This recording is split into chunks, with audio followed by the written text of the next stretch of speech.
เข้ามาสู่ระยะนี้ไปฟังเพลงเมื่อกี้นี้เฮียพอยแล้วเนาะไปพักผ่อนเฮียพอยแล้วตอนนี้เขาก็จะมาถามถึงหนุ่มแมนมิงเมืองลาวต่อกันดีกว่าเนาะกับค่ายเพลงที่หลายคนนี่สงสัยแล้วก็งงว่าบึ้ดนึงเห็นมีผลงานกับค่ายทีเคเศร้าลาวแล้วบึ้ดนึงก็มีผลงานกับค่ายจำปาสตูดิโอสรุปแล้วเขานี่อยู่ค่ายกันแท้อยู่ใส่กันแท้คือเบื้องต้นเนาะคือเบื้องต้นนี่เขาอยู่กับทางทีเคอยู่กับทางทีเค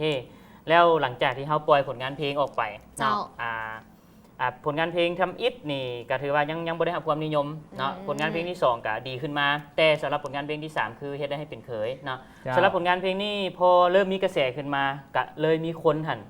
ก๊อปปี้คล้ายๆว่าดาวน์โหลดแล้วไปอัพลง YouTube อีกเท่านึงนะไปอัพลงอีกเท่านึงฉะนั้นในระบบของ YouTube นี่จะมี2ระบบเนาะเท่าที่ฮู้มาปัจจุบันนี้คือมี2ระบบนะคือระบบที่1คือเอิ้นว่าเป็นการลงแบบคือในลักษณะที่ของค่ายทีเคเพิ่นเฮ็ดอยู่เนาะถูกต้องขึ้นทะเบียนอย่างถูกต้องเจ้ากะแม่นในลักษณะนั้นแต่ว่าในการจับลิขสิทธิ์จะใช้เวลาดนน้อยหนึ่งเนาะฉะนั้นเขาก็เลยมาศึกษาระบบของ YouTube ว่าถ้าเขาอยากให้เขาเจ้าลบวิดีโอของเขาหรือบ่อยากให้เขาเจ้าละเมิดลิขสิทธิ์ต้องเฮ็ดแบบใดก็เลยศึกษาเบิ่งแล้วมันมีอีกบริษัทหนึ่งที่เป็นของทางประเทศเพื่อนบ้านเนาะเขาเอิ้นเป็นบริษัทMCN แต่บ่ฮู้ย่อมาแต่ไสซึ่งบริษัทนี้จะนำเอาช่องว่างของ YouTube นะมาแก้ไขตัวอย่างว่าถ้าทางพิธีกรเนาะดาวน์โหลดไปแล้วไปอัพลงเนาะถ้าเป็นเพลงของจำปาที่มันจะจับลิขสิทธิ์ได้ไวเนาะภายใน2 ชั่วโมงหา2 มื้อนี่คือว่าได้ละก็แสดงว่ามันจะลบเลยจะถูกบล็อกโดยอัตโนมัติเนาะคล้ายๆแบบว่าเขาเป็นลักอัพโหลดชิมก็จะเตือนมาว่าเจ้าละเมิดลิขสิทธิ์คือสมมติว่ากุ้งนางมีช่องเป็นส่วนโตมาผลงานเพลงของไอแมนมิงเมืองลาวเอาไปอัพโหลดลงผลงานที่กุ้งนางอัพลงไปก็จะถูกบล็อกหรือว่าถูกลบโดยอัตโนมัติถ้าว่ากดเจอว่าเป็นผลงานเพลงของไอเป็นบล็อกมาแล้วอันนี้คือในระบบของจำปาสตูดิโอที่เราเฮ็ดเนาะคือในระบบของทีเคนี่จะใช้เวลากับค่อนข้างดนเนาะค่อนข้างดนแต่อันนี้ก็คือมันมีจุดดีจุดเสียของมันก็คือถ้าในลักษณะของทางช่องของทีเคเพิ่นจุดดีก็คือว่าเฮาอันนี้ก็คือบ่ฮู้ว่าเฮาสามารถเว้าได้บ่เนาะว่าอยู่ใน YouTube มันจะมีรายรับจากการโฆษณาก่อนที่จะมีวิดีโอมันจะมียอดวิว Subscribe อย่างเงี้ยทางมันจะมีโฆษณาขึ้นมาเนาะเวลามีโฆษณาขึ้นมาอันนั้นคือทางบริษัทเฮ็ดโฆษณาจะต้องจ่ายให้ YouTube จะมาจ่ายให้เจ้าของวิดีโอเนาะฉะนั้นเขาจะบ่ได้แบ่งให้ไผคือในระบบของ TK แต่ถ้าระบบของจำปาคือเขาต้องแบ่งให้บริษัท MCN อีก 30%เพราะว่าเป็นค่าที่เขาเจ้าดูแลเขาในลักษณะแบบนั้นด้วยความปลอดภัยแล้วสรุปแล้วตอนนี้คือผลงานเขานี่แมนฝากทั้ง2ทางแมนบอสหรือแบบไหนปัจจุบันนี้แมนอยู่กับแต่ทางจำปาสตูดิโออยู่ทั้งจำปาเต็มโตแล้วให้เพิ่นดูแลให้ประมาณนี้ก็คือก่อนหน้านี้แมนอยู่กับทางทีเคแต่ว่ามีปัญหาเรื่องลิขสิทธิ์อย่างต่างๆจึงผันตัวมาอยู่ที่จำปาเพื่อให้ทางเพิ่นดูแลหนึ่งก็คือความปลอดภัยของทางลิขสิทธิ์อย่างต่างๆเนาะและถือว่าเพลงของเพิ่นเนาะกับเพลงได้ให้เป็นเขยเนี่ยคือจะเล่นกับสาวโอนิน่าเขาก็โอ้ผลงานเพลงเพิ่นกันหลายเนาะโด่งดังหลายแสนหลายวิวอีแม่บุ้มมากกันคนขี่รถไปอย่างนี้นะเนาะดังแล้วก็มาเฮงอีหลีคือจะแบบรู้สึกจังใดที่แบบว่าตัวเองได้ไม่ให้โปรเจกต์แล้วก็ห้องเพลงกับสาวโอนิน่าคือในเบื้องต้นเนาะหลังจากที่ว่าจากห้องเพลงขึ้นจากห้องเพลงก็เลยให้เพิ่นแต่งผลงานเพลงมาลองเบิ่งอาจารย์บุญยู่เนาะติดต่อหาเพิ่นอยากได้เพลงแบบนี้เพิ่นก็แต่งออกมาเพลงที่1ก็ยังบ่โดนว่าง่ายๆคือมันยังบ่ทันตอบโจทย์สังคมก็เลยมาคิดเบิ่งว่าเพลงแบบใดว่ามันจังสิตอบโจทย์สังคมให้แบบเข้าถึงลูกค้าเป้าหมายบ่อย่างที่นะก็คล้ายๆเฮ็ดการตลาดเนาะว่าคนเฮามักฟังเพลงแบบใดก็เลยคิดว่าลองเอาเพลงครูเบิ่งว่าไปล้มผู้สาวแม่ผู้สาวบ่มักย้อนผู้บ่าวนี่คือนักเลงอย่างนั้นที่ผมยาวใส่ตุ้มหูให้เข้ากับสังคมแบบเป็นอีหยังที่สอนไปในโตเลยมาก็เลยว่าบอกอาจารย์บุญยู่ว่าขอแบบนี้เด้อเพิ่นก็เลยแต่งออกมาให้บัดนี้ซอกนักห้องหญิงก็เลยอยู่ในกลุ่มเนาะในกลุ่มศิลปินก็เรื่องเคยกันกับโอนิน่านี่ก็ค่อนข้างหลายกว่าศิลปินท่านอื่นสินะก็เลยว่าทาบทามกันเบิ่งก็เลยว่ามาเฮ็ดผลงานเพลงคู่กันออกมาก็เลยได้ว่าบุพเพสันนิวาสเลยจูได้บอกว่ายอดวิวตอนนี้นี่ทะลุไปเท่าใดวิวแล้วเอาตอนนี้เลยเอาปัจจุบันนี้เลยเบิ่งล่าสุดนี่เจ้าคือมันมี2วิดีโอหนึ่งมาเป็นเรลิกเป็นมีแต่ภาพกับเสียงยังมีเพลงสำหรับเป็นเรลิกหันตัวนั้นแมน4,800,000 กว่าวิวเจ้าแล้วก็ตัวที่เป็น MV ปัจจุบันนี่แมน6,600,000 กว่ารวมกันกับปัจจุบันนี่ก็11 ล้านกว่าแล้วสุดยอดตบมือเนาะถือว่าเป็น MV เพลงลูกทุ่งบ้านนะแบบว่าเป็นกระแสแบบมาให้แล้วกับฟรีเวอร์อีหลีเนาะให้หลายคนนี่แบบฮู้จัก กับเพลงลูกทุ่งบ้านนา แม่น ของเขานี่ แล้ว หลายขึ้นเลยแหละ แล้วก็ซื้อเสียงของศิลปินนี่ก็โด่งดังเลยเนาะทั้งไอแมนมิงเมืองลาวแล้วก็สาวโอนีนาเนาะเจ้าของผลงานเพลงแน่นอนแผ่ๆกระถามหา เจ้าเนาะสำหรับในตอนนี้กับการที่แบบว่าเฮานี่ไก่เป็นเพลงที่มาแฮงติดกระแสไผ่ๆกับห้องได้ความรู้สึกของเขาเป็นยังไงตอนนี้แบบคือบอกว่าเพลงนี้ตัวเองสีดังแล้วระเบิดแบบนี้เลยแบบที่ทุกคนแบบห้องได้เบิดบ้านเบิดเมืองแบบนี้ เจ้าคือหลังจากที่เขาปล่อยผลงานเพลงนี้ออกไปทางวิทยุเนาะก็มีคนถามว่าป้านได้เชียวลง YouTube อยากฟังอย่างประมาณนี้นะก็คือว่ามันยังบ่มั่นใจว่าผลงานเพลงนี้สิไปเนาะก็เลยว่าที่จริงแล้วหลังจากเพลงเฮ็ดได้เป็นเขินยังมีอีกหลายๆเพลงที่เตรียมไว้เป็นเพลงคู่เนาะก็เลยหลังจากที่ปล่อยผลงานเพลงนี้ออกไปกระแสก็ดีขึ้นคนก็แบบส่งมาว่าเห็นเพลงนี้เปิดเรื่อยได้อยู่วิทยุแล้วหลังจากที่มี MV มากันในโทรภาพอย่างประมาณนี้ก็เลยว่ามันกระแสมันดีก็เลยมีการโปรโมทอย่างต่างๆเนาะความหมายเขาจะว่าช่องนี้ที่ยังบ่ทันมีก็เอาไปให้เพิ่นจังซี่นะแล้วการที่ความคาดหวังตอนที่ว่ามันสิมาถึงฮอตจุดนี้บ่ก็บ่ได้คาดหวังถึงขนาดนั้น เพราะว่าการที่มาห้องเพลงนี่คือเป็นการที่เฮ็ดเสริมเนาะคือหลักๆคือเฮามีเวียกโดยมันแล้วเฮามีเวียกประจำของเฮาแล้วมาเฮ็ดตัวนี้ออกมาเนาะแล้วความคาดหวังมันก็เฮ็ดในสิ่งที่เฮามักแล้วมันก็มีความสุขแต่เฮาก็บ่ได้เคยคาดหวังว่ามันต้องมาฮอดถึงแบบไปเลาะตลาดโดยมีคนท่วงบ่หรือว่าเด็กน้อยประมาณนี้ แม่มีขันถึงแบบว่าแบบมาทักแม่อย่างประมาณนี้เลยเป็นบอ มีคนมาห้องมาอีเมลว่ามากคนเกินไปที่แบบมีกวน มีคนกวน แน่นแล้วแน่นอนคือไปเลาะตลาดที่ทั้งแม่ค้าเพิ่นก็ว่าอีเมลบ่มักสิรถไปเฮาก็อดหัวอยู่ฮู้แล้วว่าเขาเจ้าหยอกนะเจ้านะก็ถือว่าเป็นแบบอย่างที่เป็นกำลังใจเฮาเนาะให้มีกำลังใจในการผลิตผลงานต่อไปนั่นเองเอาล่ะตอนนี้ถ้าจะให้ไปฟังเพลงดีกว่านะครับอีกหนึ่งเพลงเนาะของหนุ่มแมนมิงเมืองลาวครับเฮ็ดได้ให้เป็นเคยและต่อไปอันนี้มีคำถามหลายคำถามที่จะมาถามกันล้มไปถึงเพลงที่ว่ากำลังมาแฮงอีกหนึ่งเพลงในตอนนี้กับเพลงขอดาวคาดองในระยะต่อไปเดี๋ยวฟังเป็นซ่องเป็นไซเดอร์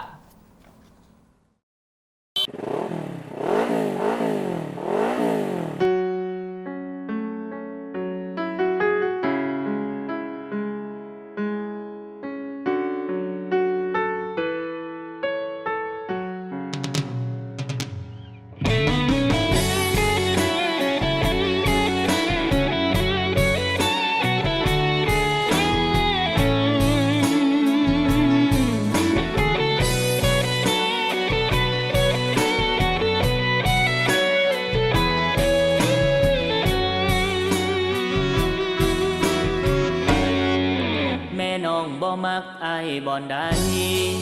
คือบ่ให้เป็นเคยจักทีเงินคำของอายก็มีพอแต่ละทีมีแต่ลับตาสั่งมีหลายแนวที่แม่บ่มักอายถ้าเว้าไปอายคงบ่อยากฟังเว้าลดหนาบ่เป็นหยังดอกนาสิตั้งใจฟังและเปลี่ยนแปลงตัวเอง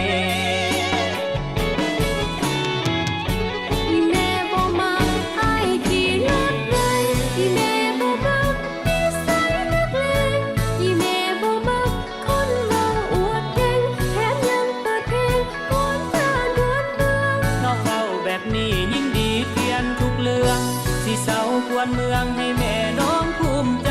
ขอบใจแม่เจ้าที่เว้าให้เปลี่ยนนิสัยยอดหักเจ้าหมดใจอายจึงยอมทุกอย่างต่างในหูกระปดออกทำแม่ตัดผมแน่ปล่อยให้ยาวเฮ็ดหยังขอบใจน้องที่เตือนอายอีกครั้งขอบใจนางที่สั่งให้เป็นคนดีถ้าอายเปลี่ยนได้มือนี้น้องสิมีรางวัลอายสิเปลี่ยนอย่างกระทันหันถ้าอยากได้รางวัลสิเอาคนงามมาเป็น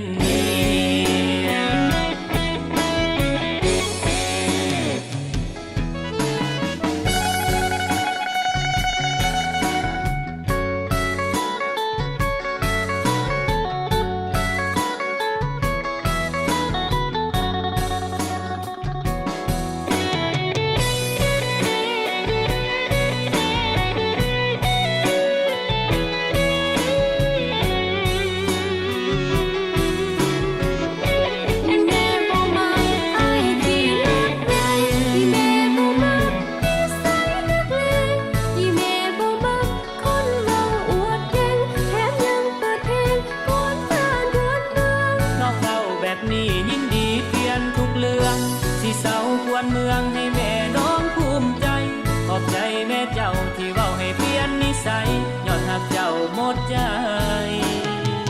อ้ายจึงยอมทุกอย่าง ต่างในหูกระปดออกทำแม่ตัดผมแน่ปล่อยให้ยาวเฮ็ดหยัง ขอบใจน้องที่เตือนอ้ายอีกครั้ง ขอบใจนางที่สร้างให้เป็นคนดี ถ้าอ้ายเปลี่ยนได้มือนี้น้องสิมี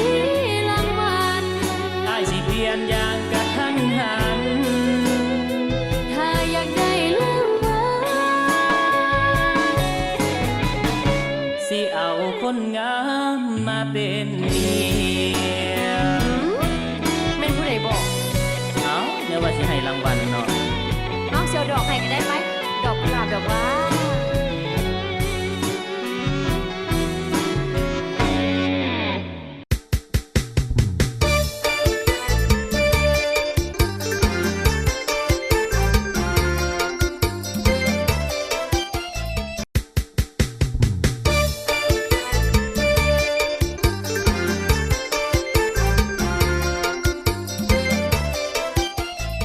และก็เจ้ากันไปเนาะกับผลงานเฮ็ดได้ให้เป็นเคยเนาะสมคำล่ำลือสมกับยอดวิวที่ได้มาแบบถล่มทลายกันเลยเนาะ กันแล้ว และคำถามของเราก็ยังบ่ได้สิ้นสุดเพียงแต่เท่านั้นที่เราทำไปเนาะเราจะมาถามต่อกันเลยว่า อยากฮู้เกี่ยวกับ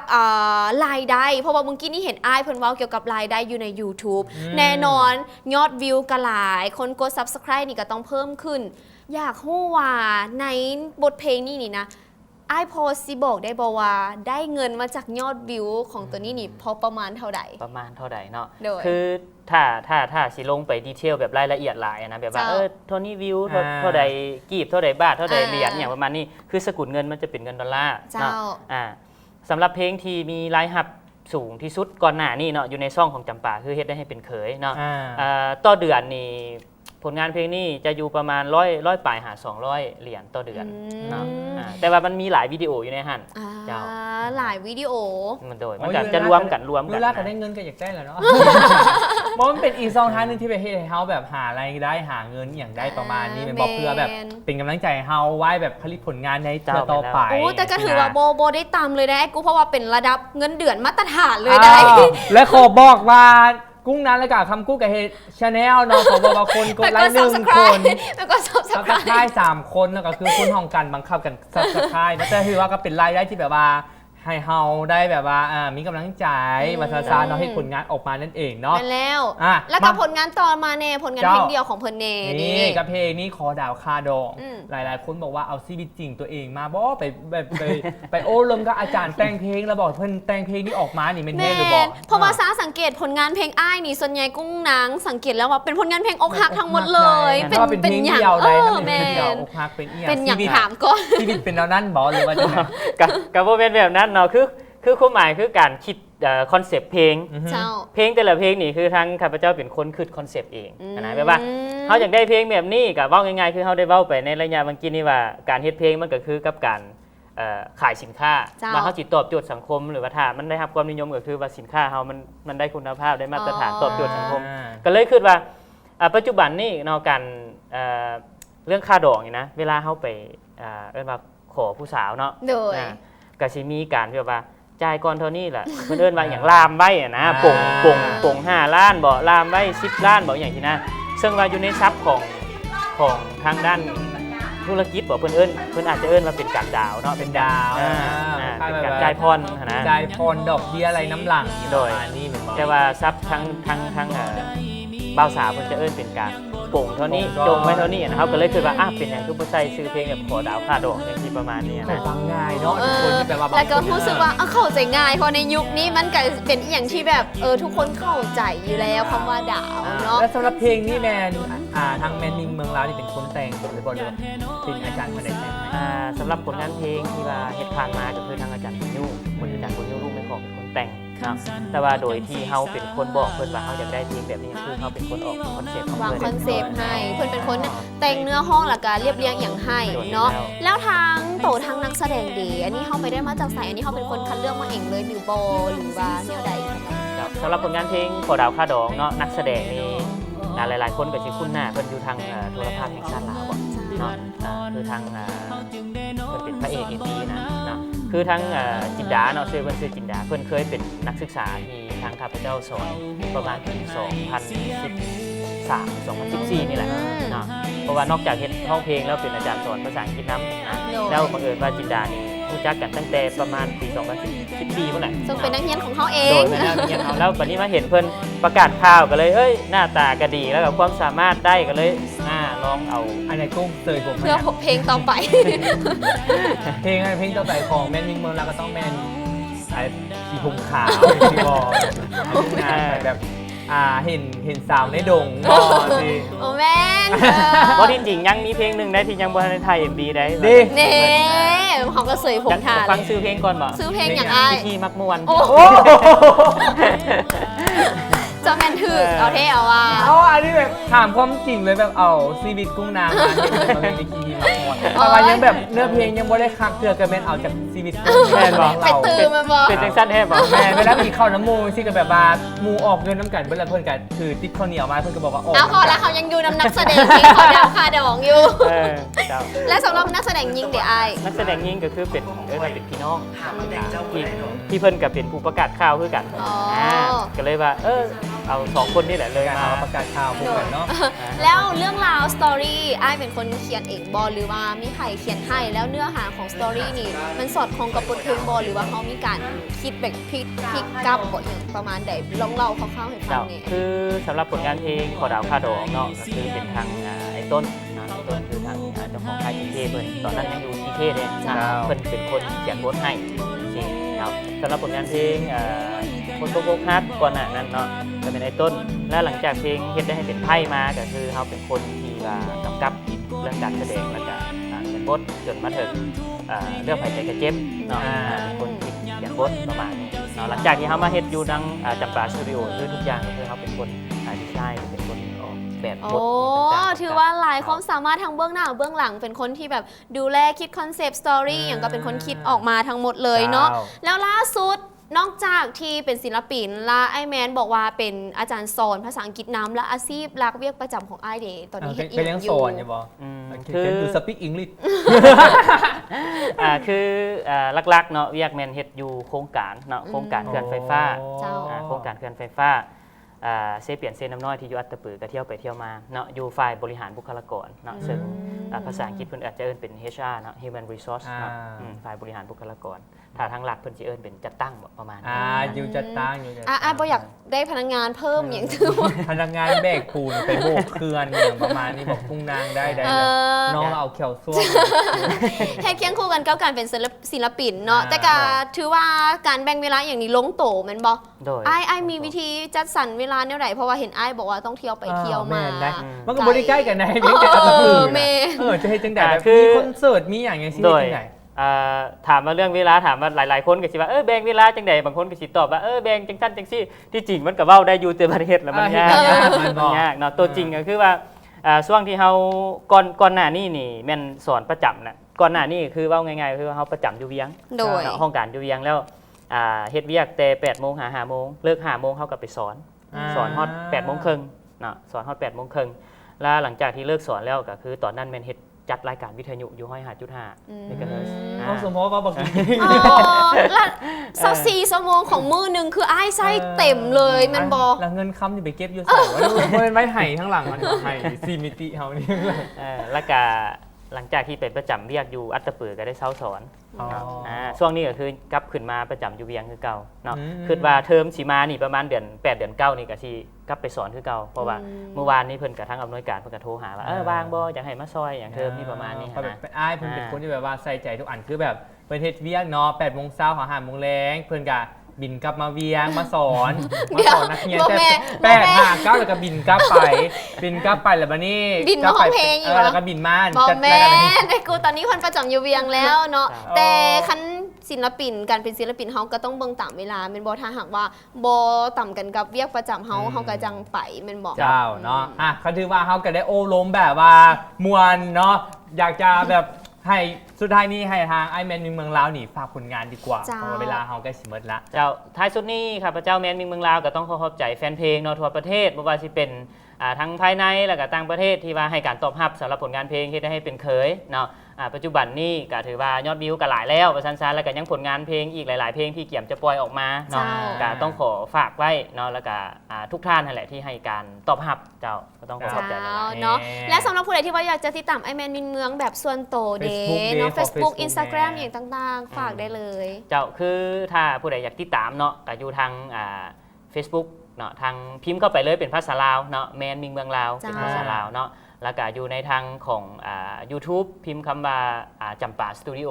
เนาะเจ้าก็มี2 ช่องทางถ้าจะเป็น Instagram หรืออย่างต่างๆมันหลายโพดแล้วจิลิม เอาเป็นหลักๆเนาะไปติดตามได้แล้วก็มื้อนี้ก็ต้องขอบใจไอแมนมิงเมืองลาวที่ให้เกียรติมาสัมภาษณ์โอโลมทั้งกุ้งนางและก็ไอคำกู้ในรายการมวลซืนเพลงลาวเนาะเนาะเลยแน่นอนครับก็จะมีเพลงที่ว่าเป็นเพลงของเพื่อนแหละคอดาบคาดอกให้ไปฟังน้ำกันเนาะแล้วอย่าลืมนะระยะต่อไปอย่าฟ้าเป็นโซ่ไปใส่เขายังมีชาร์ตเพลง5 อันดับเพลงเนาะเมืองน้ำกันว่าอาทิตย์นี้เพลงใดจะขึ้นอันดับ1แต่ว่าตอนนี้พวกเราไปพักผ่อนก่อนเอาเงินจัก50 ล้านคำ5 บาท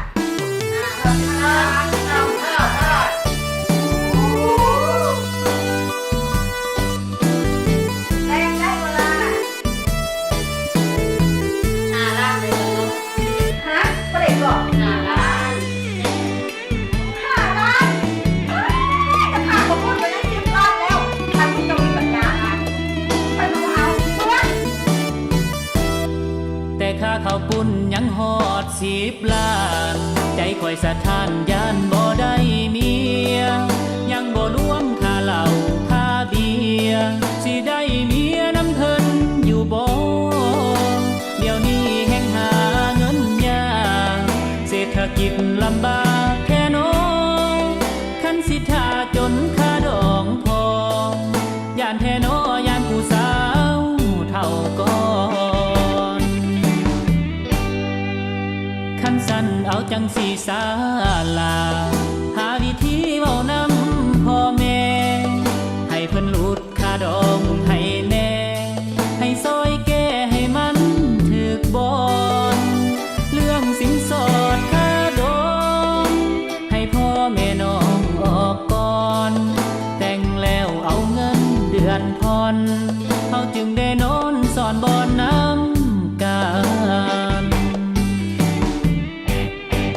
เข้าหัวเพิ่นให้เสียหมูเข้าประตูเพิ่นให้เสียควานแต่อายคนบ่รวยเงินซื้อคุยก็ยังบ่ทันผ่อนเมียคือผ่อนรถคงบ่ผิดกฎสวรรค์ยามทุกข์ให้เห็นใจกันยามรวยนั้นเจ้าสิเอาสำได้บ่อยากให้ของตกแป้นบ่อยากให้แฟนเป็นของคนอื่นจึงวอนพ่อแม่ควันยืนอย่าขึ้นค่าดองแพงหลายเอาสินสอด3 บวกคุยน้องลูกบอกก่อนว่าหาบ่ได้แม่เฒ่าเอ้ยขอความเห็นใจหลุดค่าดองให้ลูกแด่นา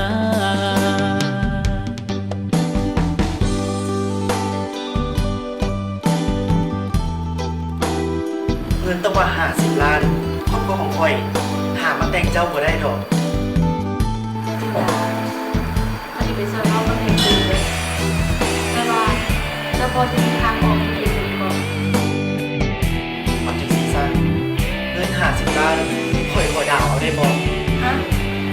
ดาวค่าดอง